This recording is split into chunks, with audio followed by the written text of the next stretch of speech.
Thanks for tuning in to another Fall Obsession podcast, guys. The show is sponsored by Hoot Camo. Hoot is a Texas-based brand, and they are doing great things over there with some camo patterns and concepts that not very many companies in this industry are doing. They are truly a one-of-a-kind. Their patterns are extremely versatile. Their gear is high quality. I have field tested it in the hardwoods of Texas, in the farmland, flat plains of Colorado, in the mountains in central Idaho, and I have yet to find an environment that the Hoot Camo is not suited for. The best part about it is that Hoot Camo is at a price point that's realistic for the blue-collar hunter. If you're looking to spend some money and invest in a good quality set of camouflage, in my opinion, they are right up there with the industry leaders in hunting gear and camouflage, but again, at a realistic price point for everyday folks like you and me. So if you want to go shop around at Hoot Camo, especially during this holiday season, and find something for the hunter and your family, please do. They got far more than just camo. They also got just everyday lifestyle wear, the hats, the shirts, all of it, some fishing gear. So go check them out, hootcamo.com. And if you want to save a little bit more money at checkout, you can use the code FALLOBSESSION15 to knock a few dollars off. Go check out Hoot Camo. Trophy Edits is a Fall Obsession partner. I'm sure we've all had a picture of a significant memory in the field with friends or loved ones, and we're looking forward to seeing that picture because it is that memorable moment. But when we finally lay eyes on it, it just doesn't do the moment justice. Maybe the lighting was off, it was too dark. Maybe perhaps it's out of focus, a little bit blurry. What the Trophy Edits team does is they clean all that stuff up and make that photo and that memory, that moment, the best it can possibly be for you. You can also order some various size prints and other projects that they can work on for you, again, so that you can best capture and showcase those memorable moments in the field. Doesn't matter if it was from this year or previous seasons, or maybe even back when you were a kid on an old school photo, whatever it might be. They're willing to work on it. So go to the link in the description on this podcast episode. That will take you to the Trophy Edits website, and it will also let them know that you guys came from us. We really appreciate that. Go check out Trophy Edits. Ridge Rock Hunt Company is a podcast partner. Derek Eves is the man over there in Mississippi, and if you are looking to book your next hunt with a vetted and trusted outfitter, then you need to let Derek do all the hard work for you. He has a large network of vetted and trusted outfitters in North America that he sets his clients up with and guarantees a good experience, and you're always going to get that with Ridge Rock.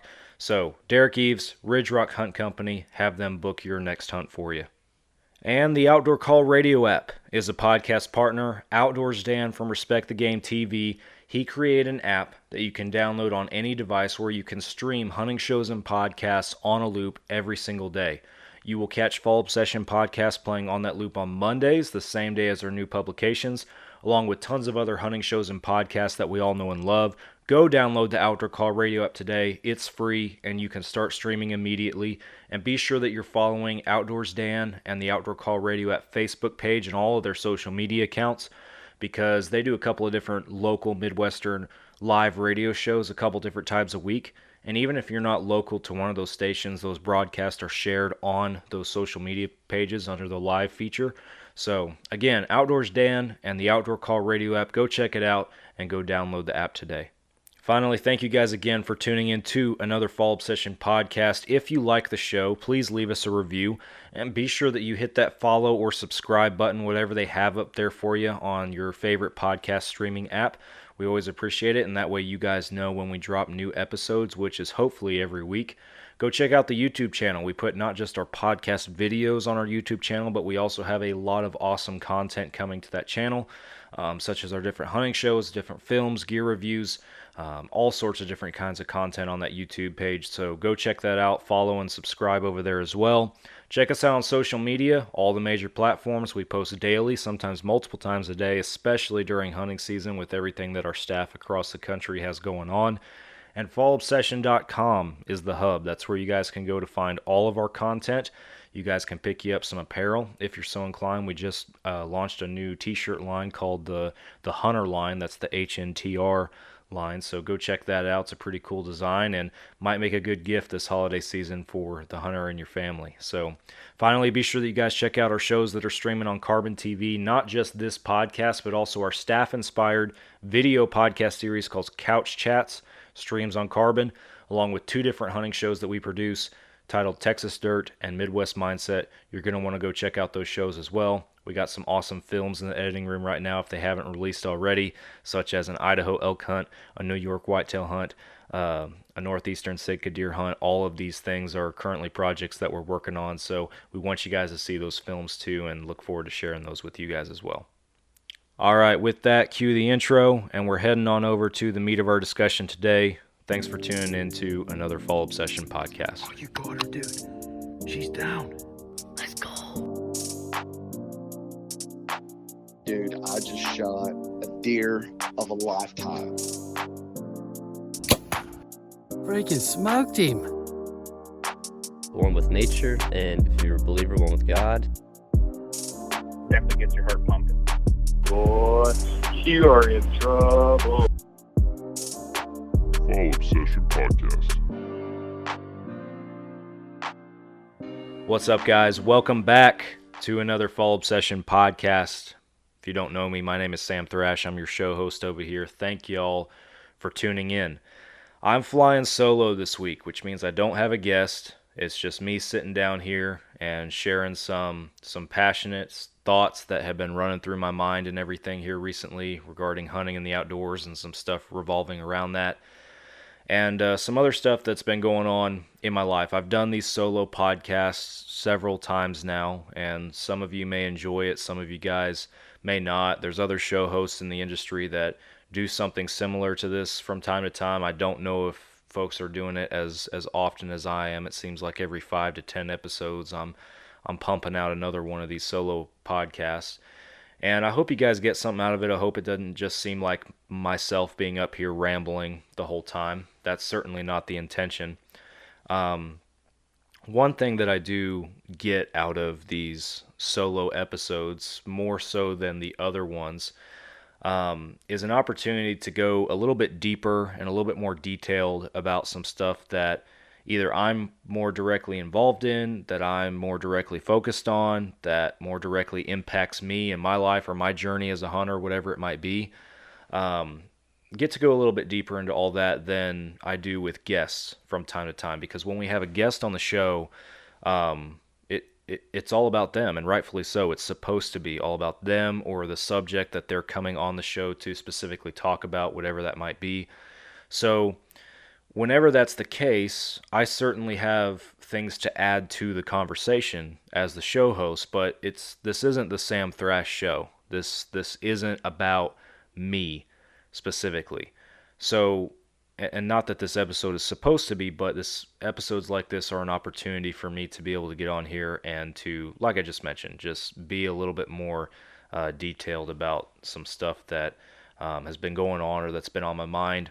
And that's been an intention of mine with this show and with the solo episodes, is that I'm not just getting on here to fill an episode slot. Sure, this definitely helps out in the publication schedule, and I'll start off my conversation kind of talking about that. Not that I haven't before on here, but here recently, the first week in December of 2024, we actually didn't publish a new podcast episode, and that's because I didn't have one to publish. And ultimately, that does fall on me, because at the end of the day, if you guys look behind the curtain, no matter what you guys think of how we run our operation, from the outside looking in, at the end of the day, when it comes down to the podcast, I'm the show host. I do all the scheduling, I do all the production, I do all the editing, the publication, all that kind of stuff. So it's a lot. And then you put a full-time job, you put a family, you put all these other things on top of it, right? And yeah, sometimes that wheel just ends up getting a little stuck or spinning a little bit slower, it seems like. And that certainly happened here recently. At the time I'm recording this, and again, I don't know when this episode is going to drop. We might have a conversation with one of our own staff members, Jordan, that it'll either be before or after this podcast. I'm not sure where it's going to end up falling, but the last episode I recorded at the time I'm knocking this out was with Ryan, one of our staff members from New York, talking about hunting in the rut, episode 213. And I'm now recording this 3 weeks after I recorded with him. So I've been off a mic for 3 weeks at this point. And life hits hard. And not to muddy the waters or to get off into the weeds on a bunch of stuff with that, but those of you who, some of you may know, some of you don't know me, and don't know that I'm a full-time firefighter. That's my career, and my fall obsession is arguably my side hustle right now, I guess you could say. But I'm a full-time firefighter, and right now I'm very involved with my organization and our firefighters association and a bunch of stuff with that. And right now we have, I don't know, it just feels like a hammer has dropped over there, and we've had a ton of different individuals that have been involved in stressful situations with family members passing, whatever it might be. It's the holidays, which adds another layer to that. We got two of our members of our department that are currently, like actual firemen, that are currently in the hospital for various circumstances right now. These are guys that I look at as brothers. So all this kind of stuff, it just kind of comes to a head at some point and just kind of overwhelms you. And I was wanting to record this episode, and I'll get to the hunting part of our conversation here in a minute. I was wanting to record it and have it to publish that first week in December. That it would work well in the publication schedule, if you will, and obviously fill that week's podcast need. And it didn't work out. I remember there was one opportunity kind of briefly that I had to knock out an episode, and I chose not to. I was like, no, I'm going to have a chance to record with this guest and do all this kind of stuff, and we'll be just fine. So I'm going to take a break. I'm not going to do that solo podcast tonight. And then life hits hard, family stuff, work stuff, all this other kind of things begin to develop and everything, and these episodes keep getting pushed or getting rescheduled, whatever it might be, and it's just like, golly, can't catch a break. And so I had the choice of recording this a few evenings ago at this point in time, but with enough time to barely squeeze it in for that one slot. And my heart and my mind just weren't in it. My mind was somewhere else. Like, I had all the time in the world that evening to sit down and record, and I could have edited the following day and could have had it published by the Monday it needed to be out. And my mind just wasn't there. And I chose not to record because I also want to do my due diligence to you guys and try to give you guys a quality episode. And if I'm coming into it mentally exhausted, half-hearted, I feel like that's not doing due justice to our listeners, to our show, and certainly not to the production quality that we're hoping to put out, and the conversation quality, even though, yes, this is just me sitting here talking. But it's just that time a year, and people go through that kind of phase in their life, and I've said it on the show before, that's just the joy of what we do. That's just the joy of Fall Obsession and this not being our full-time gig. And every once in a while there's an episode that is just going to get bumped a little bit, and this was one of those times. So if you were anticipating an episode that first Monday in December, I apologize. I hate to let you guys down or anything like that, and we're getting back on track, and I hope it's a rare thing that occurs as far as us missing a week or not posting an episode for a week. So hang in there with us, and we post frequent updates on that kind of stuff, but that's at least the peek behind the curtain and kind of what's been going on over here, and some of the struggles with the show and everything. I do have a pretty exciting guest lineup coming up. Nothing's finalized in every regard, and there's certainly some scheduling left to be had to make all of it happen. But there's several folks, both within our own organization and outside of our team, that we're working on getting on the show or have expressed interest. Various stages of the scheduling and the production and all that kind of stuff. But I'm excited about some of the episodes that we have coming up, and I hope that it is wholesome, very informative, educational, relatable discussions that our listener base can get something out of. So I'm excited and hope you guys are as well.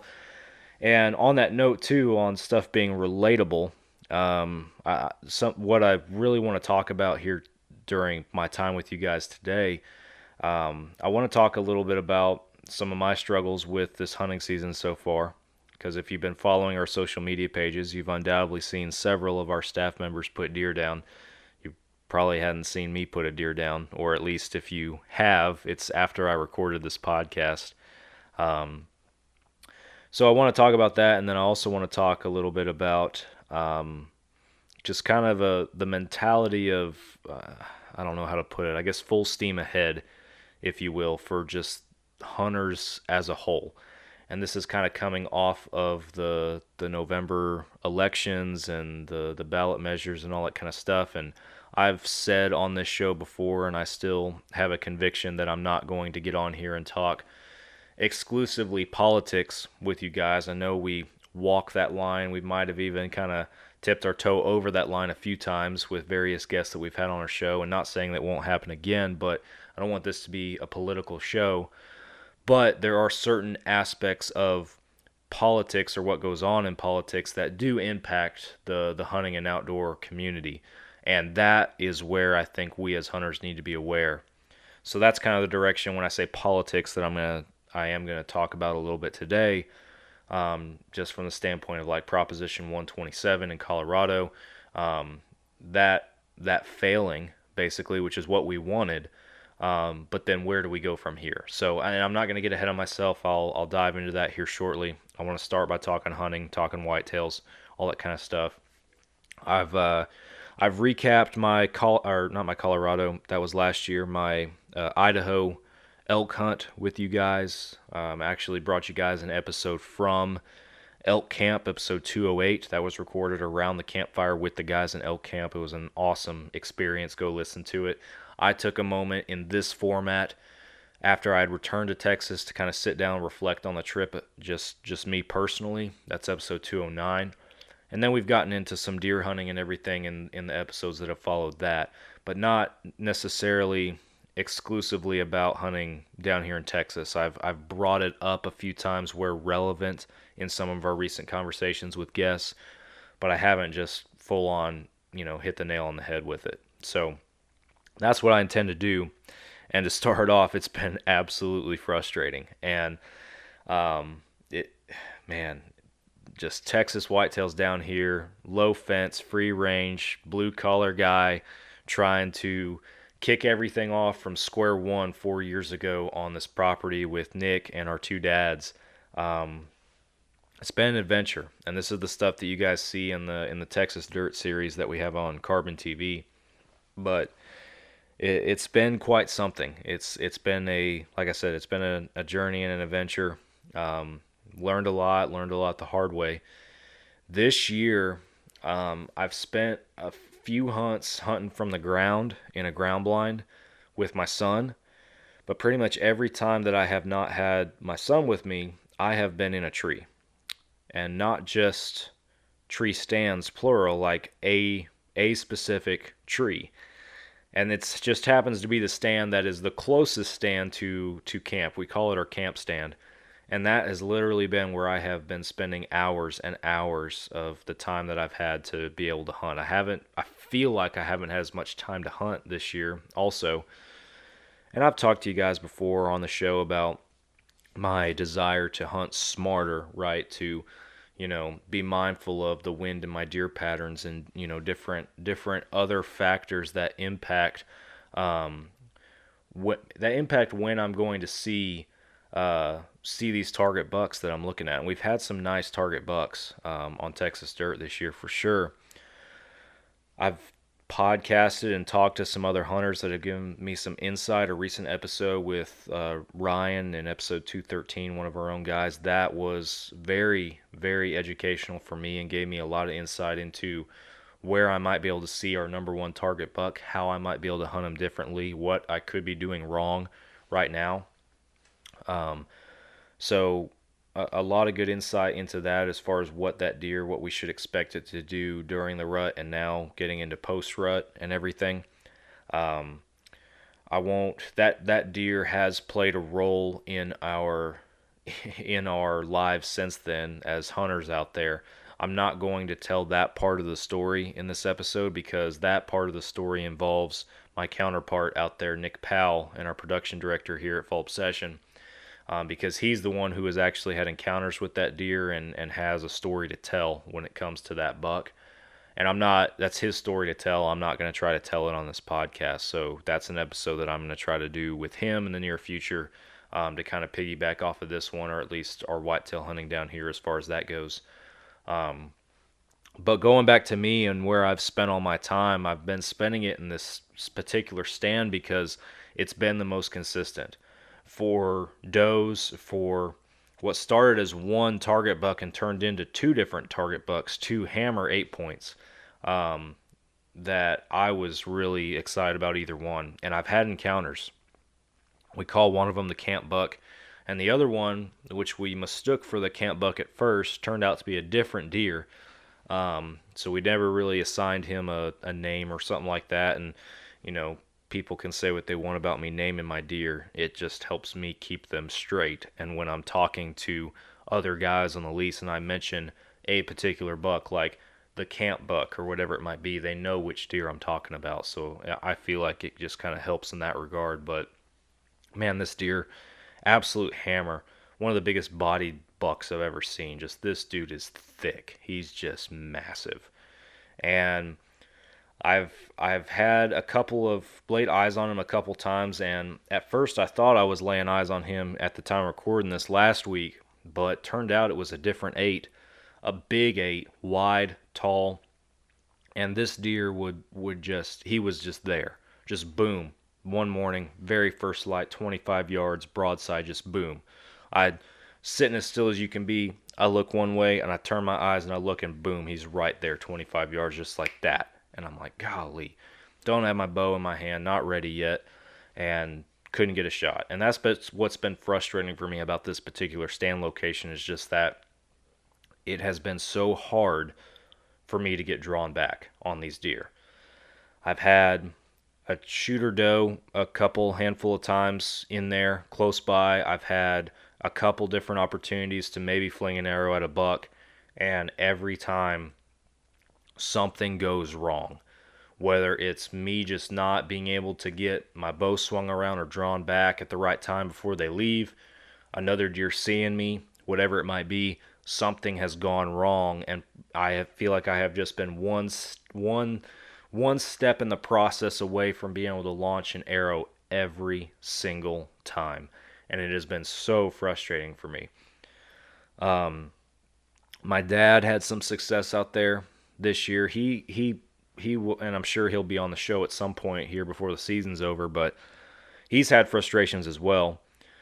Just with, I don't know, we feel like we're trying to pattern these deer and okay, we have we're seeing deer on this camera at this location at this time every single day, whatever it might be, and then we hunt the area, wind's right, everything's right, and the deer don't show up. The deer are everywhere else. And it's just, we've had so many times like that and just had us scratching our heads. And I've said on the show before, I think when I was talking with Todd here recently, hunting was so much more fun for me when I was dumber. Just because, I think back when I was a little kid hunting with my dad, we didn't think about the wind.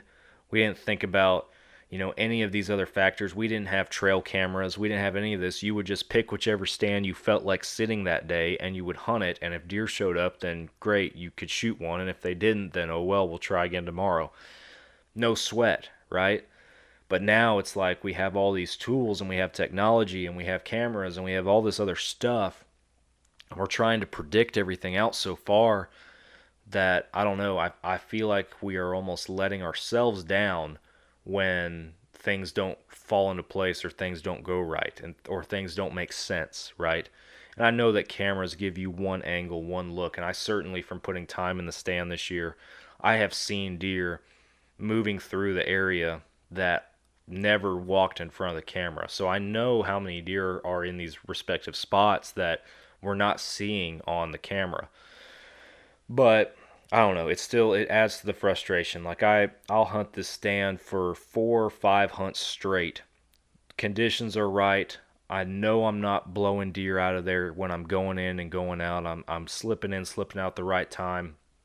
I'm not blowing deer out of there or making a bunch of ruckus or a bunch of movement while I'm in the stand. Like, I'm hunting what I feel like is right, putting time in, having all these frustrations on trying to get my bow back and everything, and then I'll hunt randomly on a cool, crisp morning that's just supposed to be perfect, right? And there's nothing.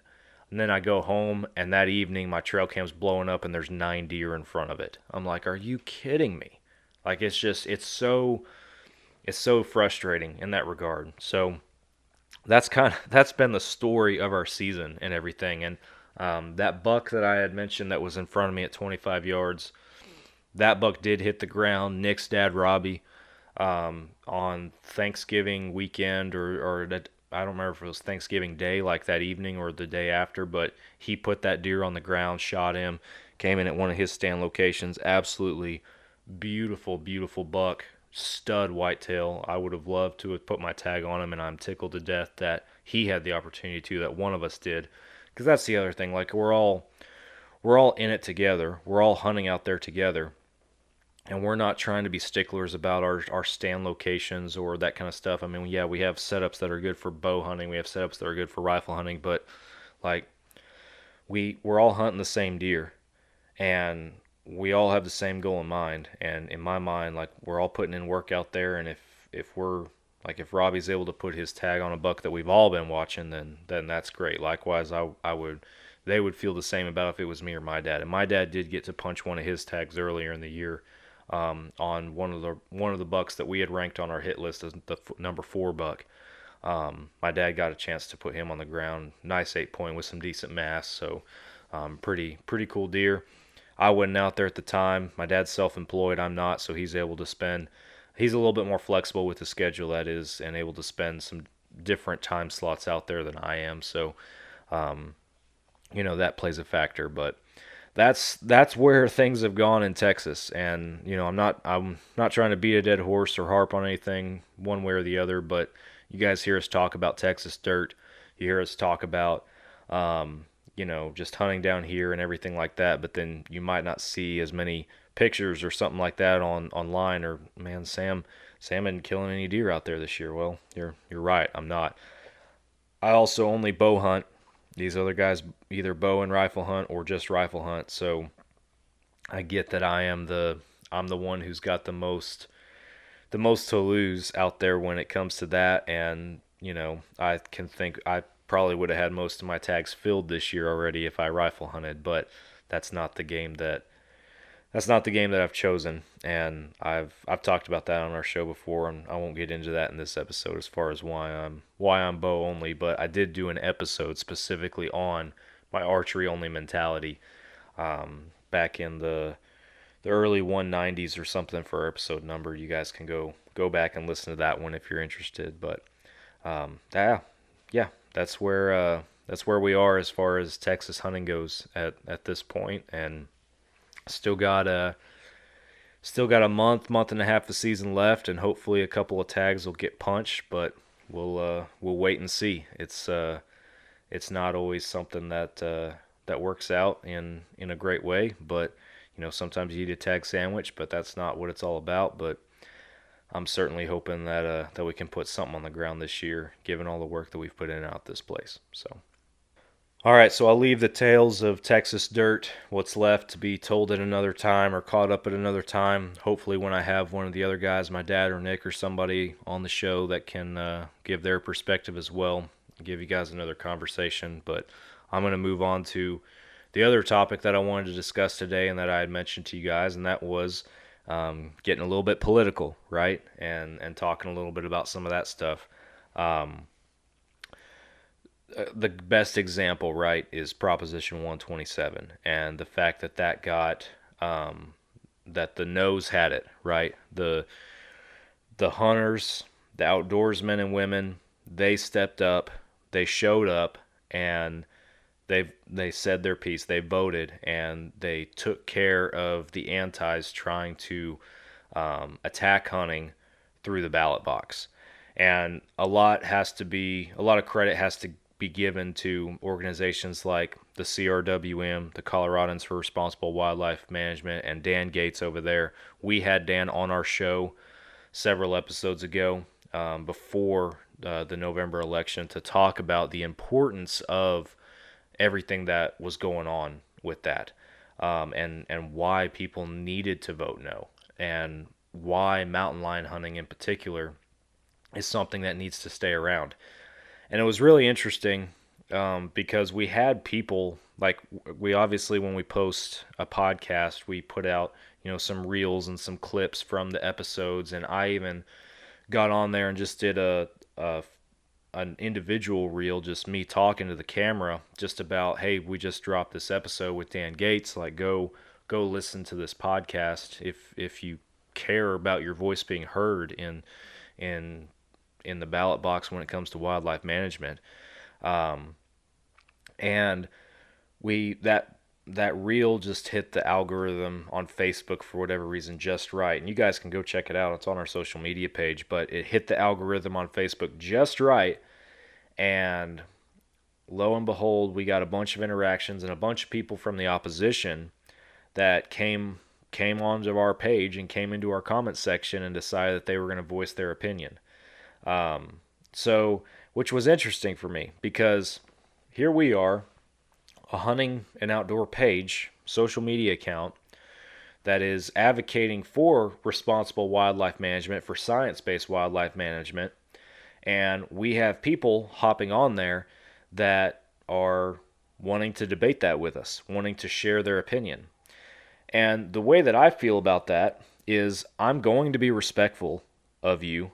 I'm not going to be a keyboard warrior, if you will, but I'm going to engage. I'm not just going to let you come to our page and post and it go unaddressed. I'm going to engage, and I'm going to challenge you on your opinions, and I'm going to ask you to back it up with actual factual data. And that's what I did. So whenever we had people, and there were several different people that did it, that came on there and shared their opinion, I would challenge them. And there was one guy that went as far as to show this mountain lion study or whatever that came from California, back in the 20th century, when their hunting ban and everything like that, when they were going through that. And it was just really interesting, because even with him sharing that and using that as data for his argument, I still would challenge him on that kind of stuff. And it's very interesting, because they share their subjective opinions with you, but when you actually start asking them to back up their arguments with that factual information, that's where they just stop commenting and everything. And like, I engage knowing that I am not going to change their mind. If John Smith gets on there and comments and is talking about how I'm going to vote yes on Proposition 127, y'all are a bunch of idiots, however abrasive they want to be, I know that me interacting with that person is going to do absolutely nothing to change their mind. Their mind is already made up, just like mine's already made up. They're not going to change mine. But what I'm hoping to do by engaging and carrying out this discussion with them and asking them to back it up with factual information is that the people who are looking at it, who are not decided, who don't know exactly what they think about it, I'm hoping, and the goal is that they can read that and make an educated decision for themselves on, okay, here's somebody, an organization like Fall Obsession that is keeping their comments together, that is being respectful in the way they engage, but they have data, they have information, they have legitimacy to their argument, and here's somebody who's emotional, subjective, and can't back anything up. That's the line, right? And so I got a little bit deeper into that than I was hoping to, but again, just driving home the point of, if you're going to come over to our social media pages and engage or challenge us on our stance on something like that, you're more than welcome to. But just know that we are going to discuss it with you, and we're going to ask you to back it up. Like, you're not just going to be able to log on and drop whatever comment you want and not have it go unaddressed. I won't delete your comment unless it's, disrespectful or inappropriate, but we are going to engage, and we are going to promote that conversation and everything. So, yeah, again, I wasn't trying to get that deep into that in particular on this podcast episode, but didn't even really think I was going to mention that. But I wanted to talk about Proposition 127 just because that is obviously the big one that is most recent. Like I said, organizations like CRW and Dan Gates, all the credit goes to them. They spent a lot of time, effort, and money to fight that fight at the level that they fought at the legislative level. Where I want to talk about things, where I want to address things on here is that we're not done. We as hunters have many more fights like this ahead of us, because this is one instance, like Proposition 127 in Colorado, this is one instance where we beat them. We beat them on a front that they didn't think that we could beat them on. And Dan Gates has talked about that on various shows that he's been on since the election, as far as how, the progression of an organization like CRWM to combat the antis and their agendas. And now they went as far as to take it to a ballot box in a left-leaning state where they felt like they could have enough support from the uneducated individual to be able to get something like this passed. And we as hunters as a whole still beat them. They're not done. They're going to rally and come back and try to take a chunk out of whatever they come up with next. And where I'm driving home my point, and the reason I'm bringing this up in this podcast, is we have to be on guard. We cannot just be like, yay, we won, hunting is saved. It is far from saved, because this is just going to keep happening. What this is a prime example to both us and to them that we can rally, and we are more powerful as a whole as hunters and outdoorsmen and women than they might have given us credit for. And when they threaten our rights as hunters, when they threaten science and factual-based wildlife management, that we are capable of, we've shown them that we are capable of rising to that challenge and overcoming it. But that doesn't mean that they're going to stop. And they're going to come back and they're going to swing harder than they did before, and we got to be ready to defend that harder than we did before. I'm from Texas. I am not a voter in Colorado. When I went to vote in November, Proposition 127 was obviously not on my ballot. But what happens in Colorado, what happens in Kentucky, what happens in name the state, whatever happens in these other states where hunting is being attacked, responsible wildlife management is being attacked, whatever it might be, when that happens in other states and I'm ignorant to it, that's my own fault, because that's going to come here in one way or another, whether I like it or not, at some point in my life. And I need to be paying attention. We are in a unique boat, right? To where, as Fall Obsession, we have an avenue to, reach listeners such as yourself, and to interact with you and to educate you on things like Proposition 127 so that everybody's aware of it. We have an avenue to reach people in Colorado, even though I myself am not in Colorado. We have our own people in Colorado. But what people don't need to take for granted, the everyday hunter and outdoorsman who doesn't have a YouTube channel, who doesn't have a podcast or any of this kind of stuff, and who has no aspiration to, who just enjoys listening to content like this. What you guys cannot ignore is your own reach. You have friends in Colorado. You have family in Colorado. You might know somebody in Colorado. You might be passing through Colorado. Those are your opportunities to educate in this specific instance. For example, if there's a 127 situation, you can still influence people. You can call up your uncle that lives in Colorado and be like, hey, I heard this is on your ballot. What do you think of this? Okay, well, have you ever thought of it this way? You can take the initiative to do that, and even that little interaction, that is what makes a difference. Because even if your uncle in Colorado doesn't hunt or doesn't care about it, if he cares about you and he understands that this is something that means something to you and you're able to educate him on why, you're more likely to sway his opinion. So they're coming after any and everything, big and small, wherever they can see a weak point in a hunting law, regulation, a wildlife management strategy, whatever it might be, and they have an opportunity to interject. That is where they're going to try. And it might not be in Texas right now. It might not be in your state right now, but that doesn't mean it's not coming.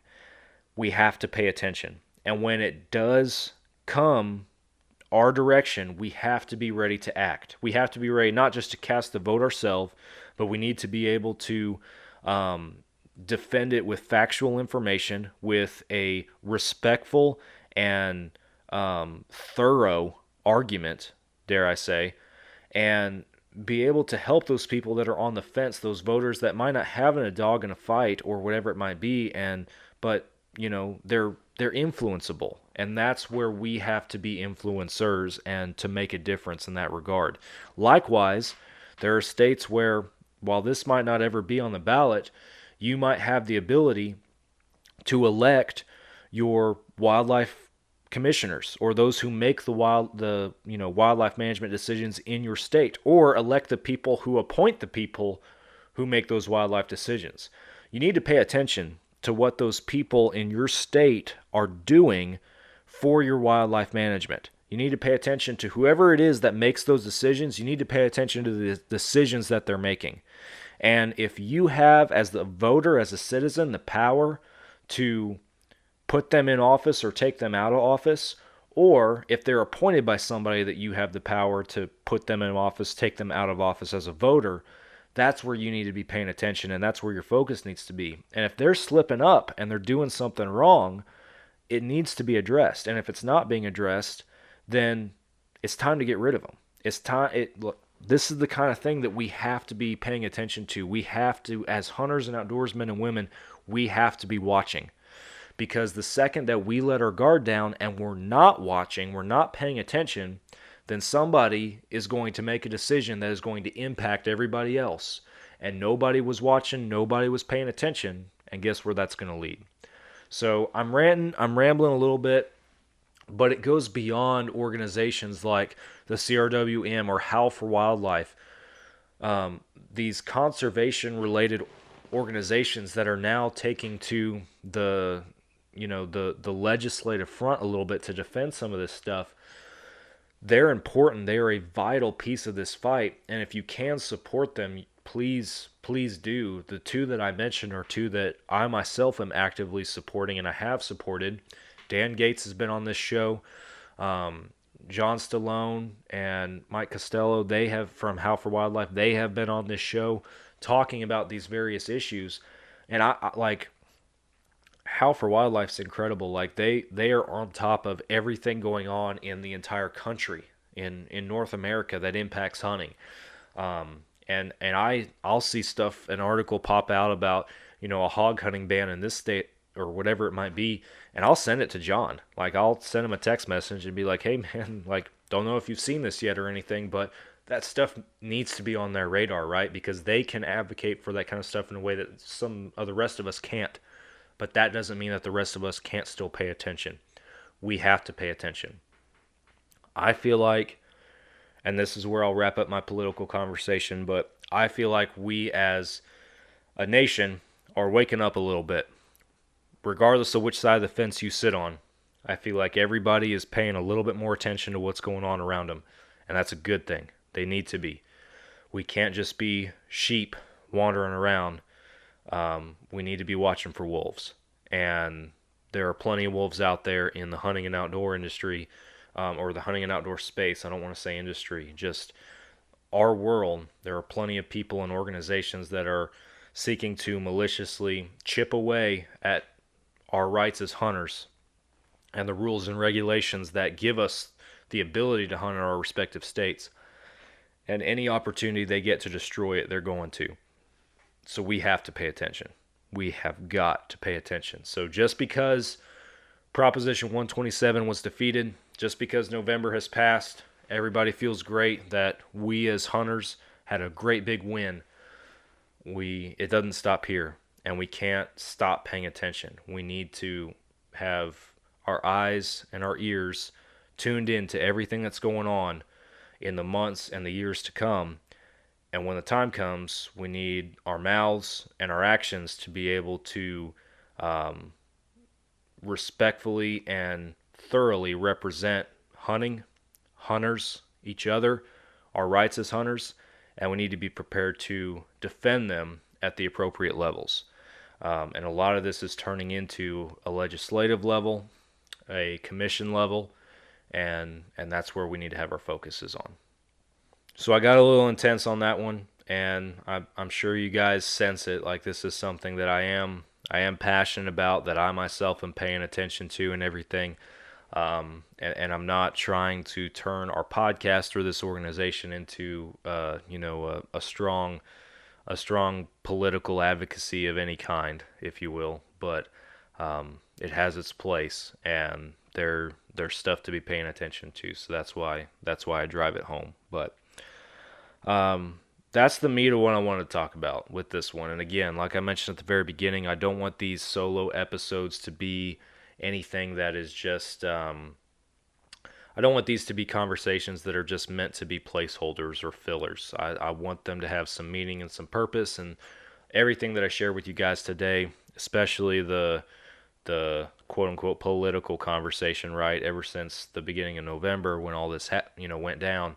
I've had this stuff on my mind and been looking forward to at least being able to voice it on a podcast and share it. And I'm sure it'll come up in bits and pieces, throughout the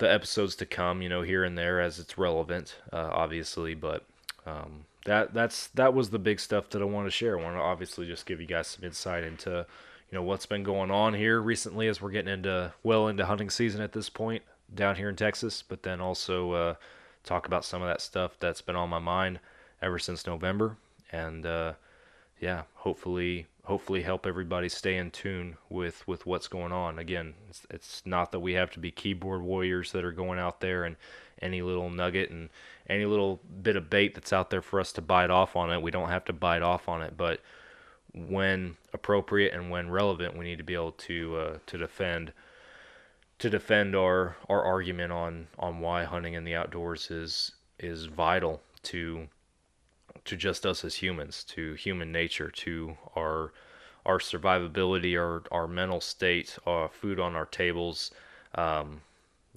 Every bit and piece of it. Conservation is huge, and hunting is conservation. And it's not just a bunch of people in a room that are coming up with great ideas for how we're going to make animals live longer or live, in greater populations, whatever. No, hunting plays a vital part in that, and there are legitimately people out there that don't realize that. And us as hunters being able to educate on that is very important, and I think says a lot to somebody who might not understand it. So anyway, I'm going to wrap up this episode. Thank you guys for tuning in. Thanks for hanging with me to this point on a solo conversation. Like I mentioned earlier, we got some awesome guests on the lineup that are going to be coming to the show in the near future. And I'm sure that, before too long, I'll come up with something else to get on here and share passionately with you guys for a little bit. But until that time comes, I appreciate you guys tuning in. If you haven't already, be sure that you're following the show, subscribed, all that good stuff, checking out the social media pages, and streaming our shows on Carbon TV. We always appreciate it. I'm hanging it up. Thanks for tuning in to another Fall Obsession podcast. Be back with you guys again next week.